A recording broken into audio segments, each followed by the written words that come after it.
أعوذ بالله من الشيطان الرجيم. بسم الله الرحمن الرحيم.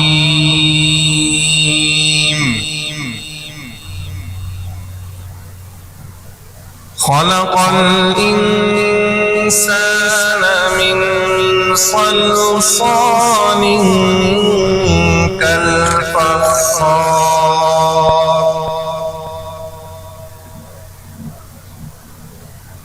وخلق الجان من مارج من نار فبأي آلاء ربكما تكذبان رب المشرقين ورب المغربين فبأي آلاء ربكما تكذبان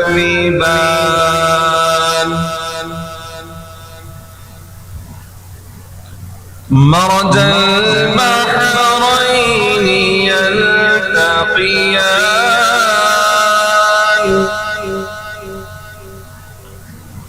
بينهما برزخ لا يبغيان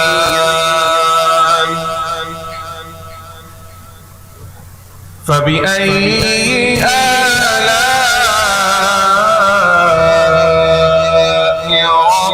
ربكما تكذبان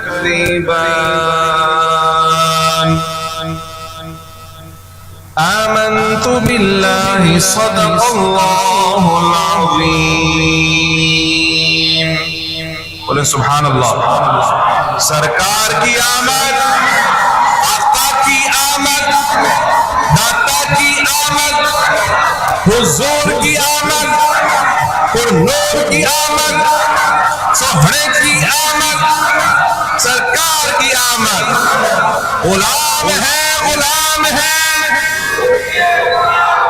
ذرا جوش کے ساتھ پتہ چلے 1500 سالہ جشن عید میلاد النبی ماشاءاللہ منا رہے ہیں. غلام ہے، غلام ہے. غلام یہ رسول میں جو نام عشق مصطفیٰ سیدی مرشدی یا نبی یا نبی سیدی مرشدی سیدی مرشدی. قصیدہ بردہ شریف پڑھتے مل کر میں نے وقت پر اس پروگرام کو شروع کر دیا ہے اور انشاءاللہ پوری کوشش ہے کہ وقت پر یہ پروگرام اختتام پذیر بھی ہو. جو ہمارے مہمانان گرامی تشریف لا چکے ہیں ان سے بھی ہم گزارش کریں گے کہ مختصر وقت میں اپنے خیالات کا اظہار کریں انشاءاللہ.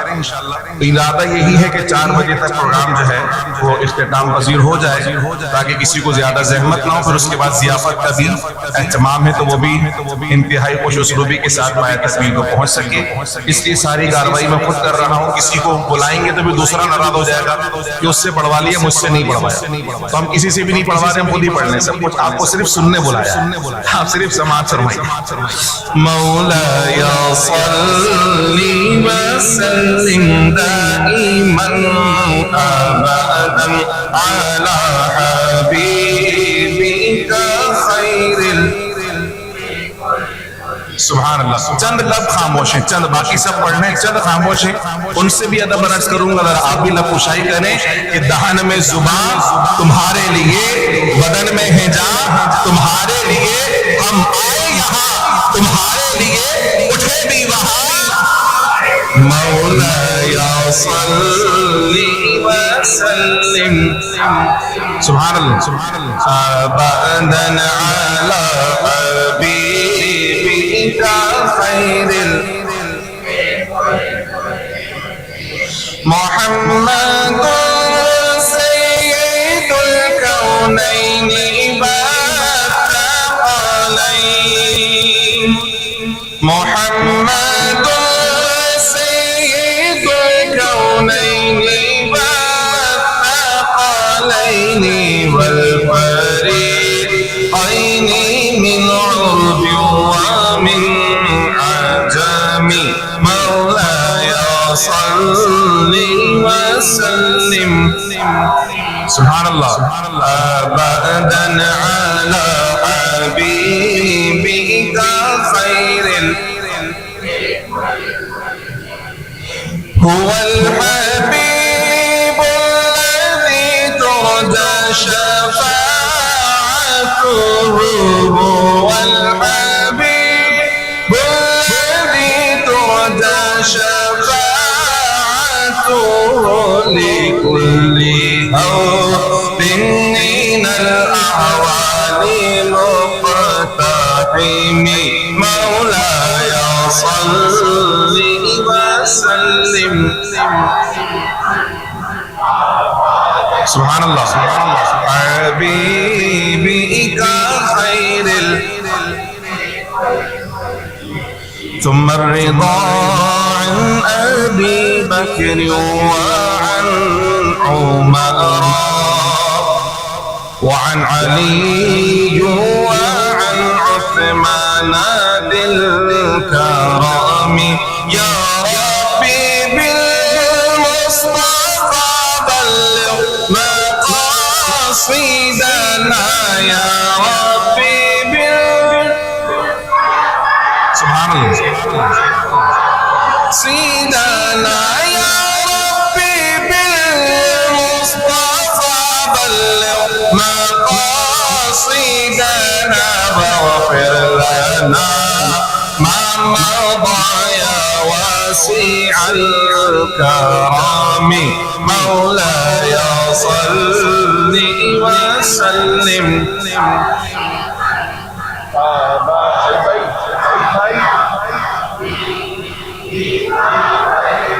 خلقي كلهم صلى الله على محمد صلى الله عليه وسلم صلى الله على محمد صلى الله عليه وسلم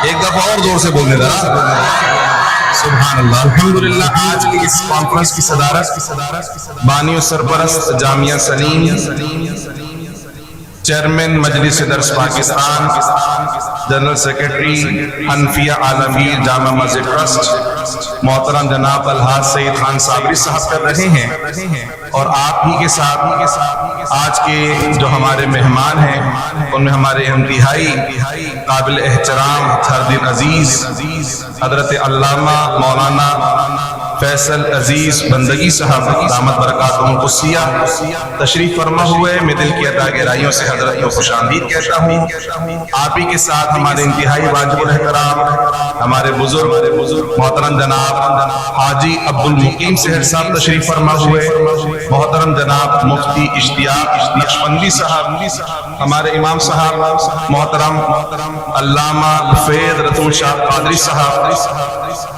محترم جناب اعجاز احمد نقشبندی صاحب محترم جناب ڈاکٹر محمد اکرم لودھی صاحب مولانا داؤد نقشبندی صاحب اور دیگر ہمارے معززین الحمدللہ اسٹیج پر افروز ہیں اور ماشاءاللہ ایک کثیر تعداد میں عشاقان رسول صلی اللہ علیہ وسلم کی تعداد بھی یہاں پر موجود ہے آج کی جو ہماری گفتگو کا محور ہے وہ میں آپ کو عرض کرتا چلوں تاکہ جو ہمارے مقررین ہیں وہ اس کو اپنی گفتگو میں شامل کر لیجئے چونکہ بنیادی مقصد جو ہے آج کا وہ ہے تیاری بنیادی مقصد کیا ہے زور سے بولیں ابھی میلاد شریف کی آمد ہے ربیع النور شریف کی میلاد تو پورے مہینے کرتے ہیں پورے سال کرتے ہیں الحمدللہ سال کے 12 مہینے میلاد شریف کا سلسلہ لیکن ماہ میلاد یہ ابھی آمد ہے اور وہ جو ماہ میلاد آنے والا ہے اس ماہ میں ہم پیارے آقا صلی اللہ علیہ وسلم کا جشن ولادت کس انداز میں منائیں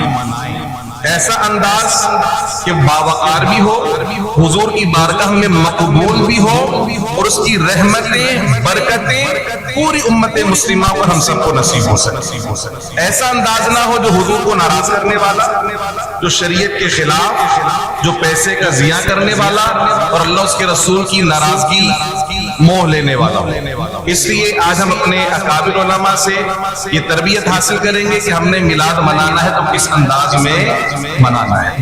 دوسری چیز یہ ہے کہ مجلس درس پاکستان اور حنفی عالمگیر جامع مسجد کے تحت 3 تقریبات بالخصوص منعقد ہوتی ہیں۔ ایک ہے پرچم کشائی، استقبال ربیع الاول کے سلسلے میں پرچم کشائی کا سلسلہ لانڈی اور کورنگی کے تقریباً 20 سے زائد مقامات پر جو ہے وہ پرچم کشائی کا سلسلہ ہوتا ہے، جہاں الحمدللہ پہلی پرچم کشائی حنفیہ عالمگیر جامع مسجد میں ہوتی ہے، اور اس کے بعد پھر ہم علماء کی قیادت میں ہمارا یہ قافلہ مختلف مقامات پر پیارے آقا صلی اللہ علیہ وسلم کی میلاد کا پرچم بلند کرنے کی سعادت حاصل کرتا ہے۔ دوسری ہماری تقریب ہے 12 روزہ محافل میلاد، جو حنفی عالمگیر جامع مسجد میں گزشتہ 1 عشرے سے زائد عرصے پر الحمدللہ ہمارا یہ سلسلہ محیط ہے۔ 12 روزہ محافل میلاد کا، اس میں یکم ربیع الاول سے لے کے 12 تاریخ تک روزانہ عشاء کی نماز کے بعد جلسہ منعقد ہوتا ہے، اور اس جلسے میں ہماری خصوصیت یہ ہے کہ الحمدللہ پیارے آقا صلی اللہ علیہ وسلم کی ولادت باسعاد، بلکہ اس سے بھی پہلے تخلیق نور محمدی صلی اللہ علیہ وسلم سے اور حضور اکرم صلی اللہ علیہ وسلم کی ظاہری وصال تک جو پوری حیات مبارکہ حضور کی 63 سالہ وہ یہاں بیان کی جاتی ہے الحمدللہ۔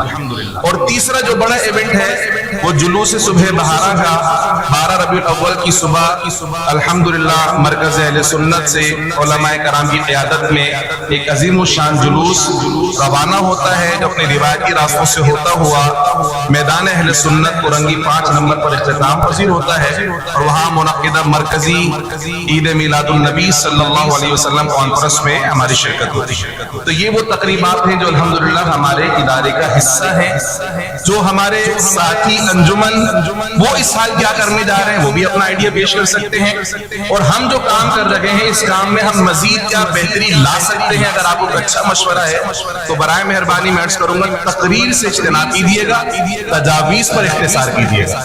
تو چند جملوں میں اپنی تجویز پیش کی جا سکتی ہے، تقریریں انشاءاللہ میلاد شریف کے مہینے میں سنیں گے سب۔ تو آج ہم نے تقریریں نہیں سننی ہے، آج ہم نے گزارشات، تجاویز اور کوئی اچھا لایا میں کوئی اچھا پیغام جو ہمیں مل سکتا ہے وہ ہم اپنے مہمانوں سے سننا چاہیں گے انشاءاللہ۔ امید کرتا ہوں کہ وقت کا خیال کرتے ہوئے تمام مقررین جو ہے وہ تشریف فرما ہوں گے اور اپنی تجاویز سے ہم سب کو مستفید فرمائیں گے۔ 2-3 تجاویز میں ابھی ابتدا میں اس لیے پیش کر رہا ہوں کہ بعد میں موقع ہی نہیں ملتا اور ٹائم ختم ہو جاتا ہے، تو ہمارے سٹیج پہ ہمیں تھوڑا سا کم موقع مل پاتا ہے، اس لیے میں پہلے ہی پیش کر رہا ہوں تاکہ بعد میں کوئی تشنگی نہ رہ جائے۔ پہلی تجویز تو یہ ہے کہ ہمارے بہت سارے ساتھیوں کی شکایت ہوتی ہے کہ سیکیورٹی فراہم نہیں کی جاتی۔ سیکیورٹی اداروں کے پاس اتنی نفری نہیں جتنے ہمارے جلوس سے میلاد ہے الحمدللہ۔ سیکیورٹی اداروں کے پاس اتنے اہلکار نہیں جتنی ہماری محافل میلاد ہوتی ہے الحمدللہ، اور ہمیں ان کی سیکیورٹی کی ٹھیک ہے علماء کو ضرورت ہے لیکن عوام اہل سنت کی سیکیورٹی کی ضرورت نہیں ہے۔ اس کا ایک بہترین حل یہ ہے کہ ہم کم سے کم لانڈی کورنگی کی سطح پر ایک اہل سنت اسکاؤٹ کو قائم کر لیں۔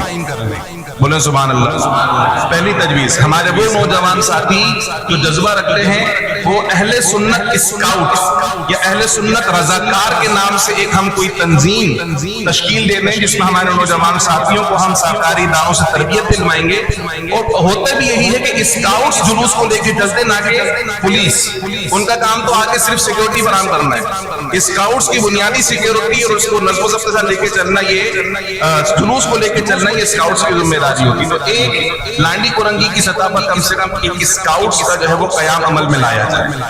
دوسری میری گزارش یہ ہوگی کہ پہلے گلی گلی محلے محلے محافل میلاد کا سلسلہ ہوتا تھا، مگر اب پتہ نہیں کہاں سے محافل میلاد میں کمرشل ازم کو داخل کر دیا گیا۔ بڑا اسٹیج ہوگا، بہت بڑی اسکرین ہوگی، پروڈکشن والا آئے گا، سیلیبریٹی ناخو آئیں گے، اسٹار علماء آئیں گے، تو پھر کہیں جا کے محفل میلاد ہوگی، وگرنہ محفل میلاد 150 تصویریں ہوں گی پوسٹر میں تو پوسٹر بنے گا، وگرنہ پوسٹر ہی نہیں بنے گا۔ تو خدا را یہ وہ مزاج نہیں ہے اہل سنت کا جس کی طرف ہم جا رہے ہیں۔ اس کا نقصان یہ ہوا کہ گھر گھر جو محفل میلاد ہوتی تھی وہ ختم ہو گئی۔ اب غریب تو سوچ ہی نہیں سکتا، وہ جو پہلے بالو شاہی پہ میلاد ہو جاتی تھی، نان خطائیوں پہ محفل میلاد ہو جاتی تھی، بسکٹوں پہ محفل میلاد ہو جاتی تھی، وہ تصور ہی ختم ہو گیا۔ جب تک 20-25 دیگیں بریانی نہیں ہوگی تو محفل میلاد ہی۔ تو میں یہ عرض کرنا چاہتا ہوں اپنے تمام بزرگوں سے، تمام دوستوں ساتھیوں سے کہ اس پرانی جو روایت اس کو واپس لے کر آئیے، محافل میلاد سے کمرشلزم کو ختم کریں اور اپنے اپنے گھروں میں محفل میلاد کا انعقاد کریں۔ اور صاحب انہی کو بلائیے، حضور کی نعت ہی تو سننی ہے نا، حضور کا ذکر تو سننا ہے، لازم تھوڑی ٹی وی والے آئیں گے تو آپ سنو گے۔ کسی بھی عالم دین کو بلا کر آپ سرکار کا ذکر سنیں اور محافل میلاد کو گھر گھر میں منعقد کریں، کمرشلزم کو نکالیں۔ تیسری عرض یہ ہے کہ محافل میلاد کا دورانیہ مختصر کریں، 4-4 6-6 گھنٹے ہر پڑھنے والا اپنا آدھا گھنٹہ لے کے چلا جاتا ہے، لیکن جو سننے والے وہ 6-6 گھنٹے بیٹھے رہتے ہیں، کوئی ادھر پہلو بدلتا ہے، کوئی ادھر پہلو بدلتا ہے، کسی کی کمر میں درد، کسی کے ٹانگوں میں درد، ٹانگیں سنو گے تو ٹانگیں پھیلا رہے ہیں، تسلسل اور تقدس ختم ہو جاتا ہے۔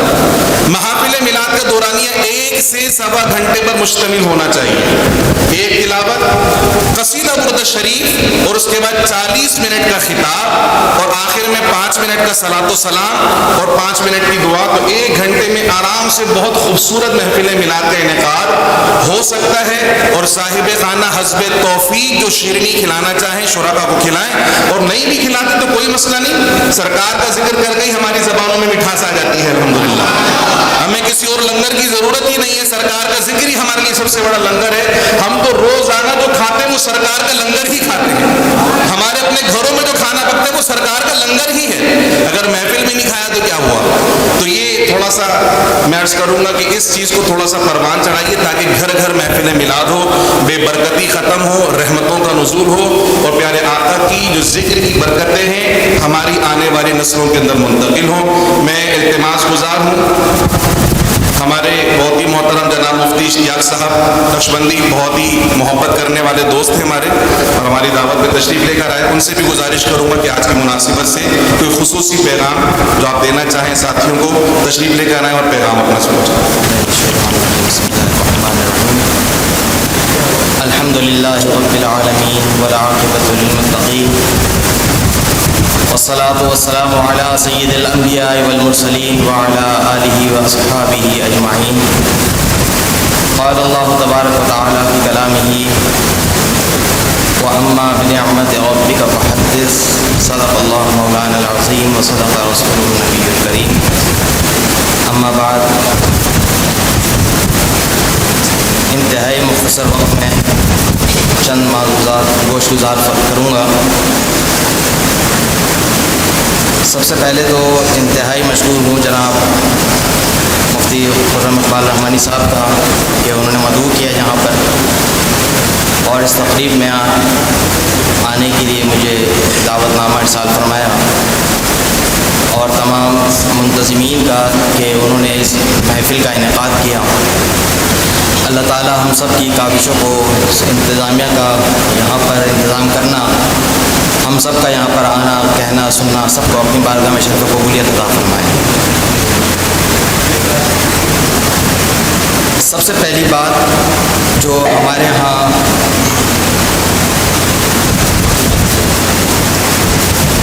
بالکل ختم ہوتی جا رہی ہے، ناپید ہوتی جا رہی ہے، اور اس پر بارہا ہم مجالس بھی کرتے ہیں۔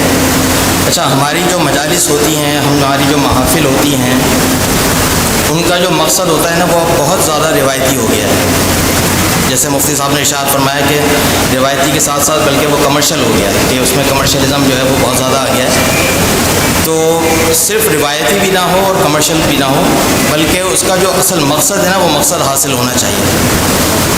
تو سب سے پہلے تو ہمیں ہر محفل کا، ہر پروگرام کا، ہر جو بھی ہماری کوئی اسٹرگل ہوتی ہے، کوئی کاوش ہوتی ہے، کوئی صحیح ہوتی ہے، اس کا ہمیں مقصد کا تعین کرنا چاہیے کہ اس مقصد کا ہمارا مطلب کیا ہے، مقصد کیا ہے، مدعا کیا ہے، اور ہم اس چیز سے کیا حاصل کرنا کیا رہیں گے، آبجیکٹیوٹی کیا ہے۔ تو جب تک ہمارے دلوں میں، ہمارے اذہان میں، ہمارے قلوب کے اندر وہ آبجیکٹیوٹی، وہ مقصد نہیں ہوگا تو ہم وہ چیز حاصل ہی نہیں کر سکتے۔ تو ہمارے یہاں جو محافل کی جاتی ہیں وہ صرف جو ہے وہ آمدن، نشستن اور گفتن اور برخاستن، یہ چیزیں ہوتی ہیں۔ اور لنگر میں اس میں جو ہے مس کر گیا۔ تو یہ سب چیزوں سے مل کر جو ہے نا وہ ہماری محافل ہوتی ہیں۔ تو اس میں جو مقصد ہوتا ہے نا، اصل روح ہے وہ ہمارے یہاں ناپید ہوتی جا رہی ہے۔ تو ایک تو سب سے پہلے جب بھی ہم کوئی چیز پروگرام کریں تو اس کا جو مقصد ہوتا ہے وہ مقصد ہمیں پتہ ہونا چاہیے ہم سب کو، یعنی جو مجالس میں آ رہے ہیں، شرکاء ہیں، ان کو بھی اپنے ذہن کے اندر ایک مقصد لے کر آنا چاہیے کہ جب ہم کسی کی تقریر سننے کے لیے جاتے ہیں تو وہاں پر ان سے کیا چیز ہم حاصل کریں گے۔ دوسری چیز کہ تنظیمات ہمارے ہاں جو ہے وہ تنظیم جو بناتے ہیں ہم، اس تنظیم کا مقصد یہ ہوتا ہے کہ لوگوں کو منظم کیا جائے۔ بدقسمتی سے انفارچونیٹلی ہمارے ہاں تنظیم کا مقصد اب صرف یہ ہوتا ہے کہ وہ ایک الگ گروپ بن جاتا ہے، الگ فرقہ بن جاتا ہے، بلکہ گروپ نہیں، وہ الگ فرقہ بن جاتا ہے۔ چاہے وہ ہمارے ہاں جماعتیں ہوں، ہمارے ہاں تنظیمات ہوں، ہمارے ہاں پیر خانے ہوں، یا آپس کی گیدرنگس ہوں، وہ جب ایک جگہ منظم ہوتی ہیں تو وہ ایک الگ گروپ اور الگ فرقے کی حیثیت اختیار کر جاتی ہیں۔ تو تنظیمات بنانے کا مقصد ہرگز کوئی فرقہ بنانا یا کوئی الگ سے کوئی گروہ بنانا نہیں ہوتا، بلکہ ایک دوسرے کو سپورٹ کرنے کے لیے، آپس میں منظم کرنے کے لیے ہمیں ایک دوسرے کو ساتھ دینا چاہیے۔ تو دوسری چیز یہ کہ تنظیم بنانے کا مقصد ہونا چاہیے، اور اس میں یہ فرقہ واریت ہے یا آپس میں جو ہے وہ بالکل علیحدہ گروپ بنا لینا، یہ نہیں ہونا چاہیے۔ اور تیسری چیز یہ کہ ہم جب چیزیں بناتے ہیں، جب ہم کوئی محافل کرتے ہیں تو اس محافل کے بعد ہمیں اس کا انالیسس کرنا چاہیے کہ ہمارا مقصد کیا تھا اور ہم نے کیا کیا اس میں حاصل کیا ان مقاصد میں، اور کیا کمی رہ گئی تھی۔ وہ جو کمی رہ گئی اس کو ہم آئندہ جو ہے وہ اس کو پورا کریں۔ چوتھی چیز جو مفتی صاحب کی بات سے میں آگے لے کے چلوں گا کہ جو اسکاؤٹس کا ہے وہ بالکل ہونا چاہیے۔ اسکاؤٹس ہمارے ہاں نہیں ہیں، اسکاؤٹ سے بہت زیادہ فوائد ہوتے ہیں۔ آپس میں جو ہے وہ ایک تو نوجوانان جو ہیں وہ سرگرم ہوں گے، اس کے ساتھ آپس میں منتظم ہوں گے، اور ایک دوسرے کے ساتھ جو ہے مل کر، بیسیکلی اس میں کیا ہوتا ہے کہ سارا ٹیم ورک ہوتا ہے نا۔ جب ٹیم ورک ہوتا ہے تو اس سے پھر آپس میں محبتیں پیدا ہوتی ہیں، آپس کے اختلافات ختم ہوتے ہیں، ایک دوسرے کو تعاون ملتا ہے اور ایک دوسرے کو سپورٹ ملتی ہے۔ تو ہمیں چاہے وہ ہمارا اپنا پروگرام ہو، ہماری اپنی مسجد کا پروگرام ہو، ہمارے پیر خانے کا پروگرام ہو، یا ہماری تنظیم کا پروگرام ہو، یا اس کے سوا کوئی بھی پروگرام ہو، تو ہمیں ایک دوسرے کے ساتھ سپورٹ کرنے کی ضرورت ہے۔ تو وہ جو میں نے بات جو ابتدا کی تھی کہ سب سے پہلے جو ہمارے ہاں چیزیں ناپید ہوتی جا رہی ہیں نا، وہ اتحاد امت ہے، وہ ختم ہوتا جا رہا ہے۔ اور الحمدللہ یہ پروگرام جو ہوتے ہیں محفل میلاد کا، یہ وہ پروگرام ہوتے ہیں کہ جس میں اختلاف نہیں ہوتا۔ تمام مکاتب فکر جو ہیں وہ اس میں آ سکتے ہیں آپ کے ساتھ، تمام قسم کی جو تنظیمات ہیں آپ ان کو مدعو کر سکتے ہیں۔ تو سب کا جو مقصد ہونا چاہیے نا وہ اتحاد امت ہونا چاہیے، اور حضور اکرم صلی اللہ علیہ وسلم کا عشق رسول کی بیداری ہونا چاہیے، اور بیداری امت ہونا چاہیے۔ تو ان تین پوائنٹس کے اوپر ہمیں جو ہے وہ یہ کام کرنا چاہیے۔ انہی الفاظوں پر اپنی گفتگو کا اختتام کروں گا۔ دعا ہے کہ اللہ تبارک و تعالیٰ میرا کہنا اور ہم سب کا سننا اور ہمیں یہاں پر حاضر ہونا اپنی بارگاہ میں شرف و قبولیت عطا فرمائے۔ وما علینا الا البلاغ۔